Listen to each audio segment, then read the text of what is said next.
Bob, you came up. What was your view on what happened on the final lap? Brad got into Carl, getting out on turn one, race him. They bumped, they rubbed. Typical rubbing racing deal. Carl flipped out like he did at Atlanta and tried to kill the kid. I'm sick and tired of this. I'll get my own damn uniform back out and take care of this. He ain't gonna kill my boy. He just overreacted so bad.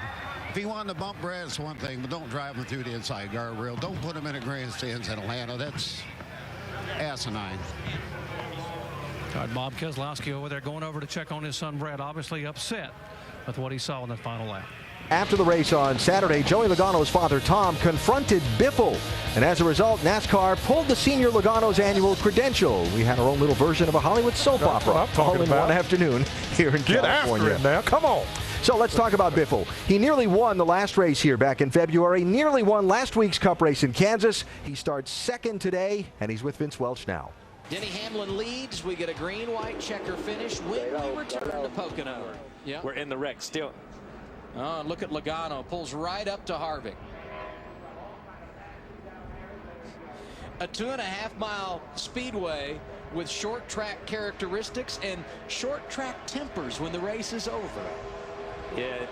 You know, and here's Joey's team trying to keep him calm down. And this is probably best. That's Joey's dad. Joey's dad wants to get in on there. Go in there and tell him. That's why Joey's dad's got his hard card pulled a couple of times. Let me just go ahead and say that. Yeah, but no, you know what? He needs to do this. He needs to vent. I mean, he's been taken out so many times at the end of a race, whether it's a nationwide race or whatever. And, you know, he should be mad. Yeah, and I'm gonna say this in Joey's defense. You know, they were just racing, and I probably spoke too soon. I don't think it was Harvick's fault. I don't think it was Joey's fault. But Joey has to stand up for himself at some point in time. You know what I mean? We saw, you know, Burton last week say, I'm not going to take it anymore. I think you're seeing Joey say, I'm not going to take this anymore, especially from Kevin Harvick, because he and Kevin just seem to find their place, same place on the racetrack all the time.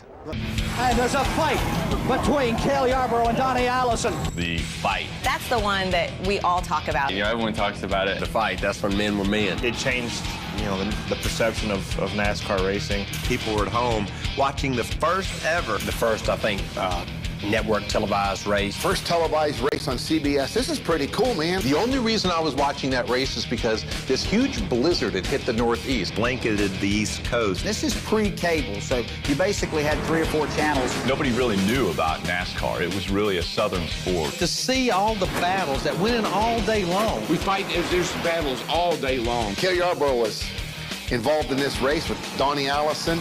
2 guys fighting for the same place. Cale Yarborough, Donnie Allison, who's going to win? The white flag is out. 1 lap to go. When they took the white flag, I knew it was just a matter of Cale pulling it off down the back straightaway one more time, and we're going to go to victory lane. They went racing toward the white flag, and I never saw them again. He comes to the inside. Donnie Allison throws the block. Cale hits him.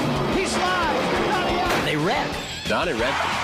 Don't be kidded. He ran him too low. Both of them ended up in the wall because they were just deliberately turning into each other and made the crash over there. They're hitting the wall. They're head on the wall. They slide down to the inside. At the time, Richard Petty wins the race, but nobody cared. His 186th career, and there's a fight between Cale Yarborough and Donnie Allison. They're fighting. They're fighting over in turn 3. And it's not over. You know, you think the winners won the race, and now we got a fight. Cale started yelling at me that the wreck was my fault. I think I questioned his ancestry. What's happening out there on the grass beside those cars? There's a fight up here. There's a fight up here. The tempers overflowing. They're angry. They know they have lost. Cale lunged at me and hit me in the face with his helmet. Cale's got one leg up in the air, and Bobby's trying to punch, and Donnie's trying to trip somebody. Here's Donnie and Cale and Bobby, and they're off in the mud over there like they're having a mud wrestling contest. He'd always say that he kept running his face into his fist. Running into Bobby's fist with his face. He went to beating on my fist with his nose. My story, and I'm sticking to it. That is what made me want to be a race car driver. Like it or not, that's really what put NASCAR racing on the map. To say you had the perfect storm, literally and figuratively. People started going, wow, is it going to be like this every week? Do they fight like that all the time? If this happens every race, I'm hooked. I'm watching NASCAR the rest of my life. Absolutely not what NASCAR wanted the world to associate with our sport. It's one of those moments in time that catapulted this sport into national prominence. It was an exciting day for the sport. It couldn't have worked out any better. Boy, it was probably the greatest thing that ever happened to our sport.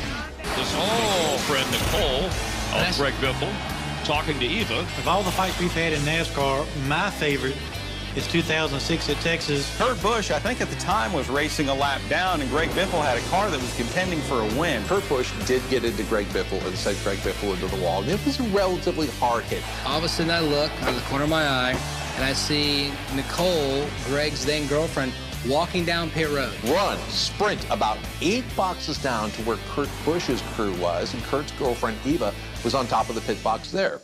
It's cool to watch women fight. Well, there's nothing better than a good old cat fight. Especially the ones that are typically dressed up with the high heels and all that. Nicole jumps up on the ladder, just like she was a crew chief, and points her finger in Eva's face. And start yelling at her. I can't even call it a fight. I think it was more a shouting match. I mean, that's some of the greatest highlights in the world. That's one of those where I wish someone had a microphone there to see what they were saying. Even though it was verbally, I'm thinking, you know what, that's pretty good to show you care about your man that way. And this incident was great. Two women have at it, I guess, NASCAR style in Texas.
I don't give a fuck. I suck just as bad as you. Let's go.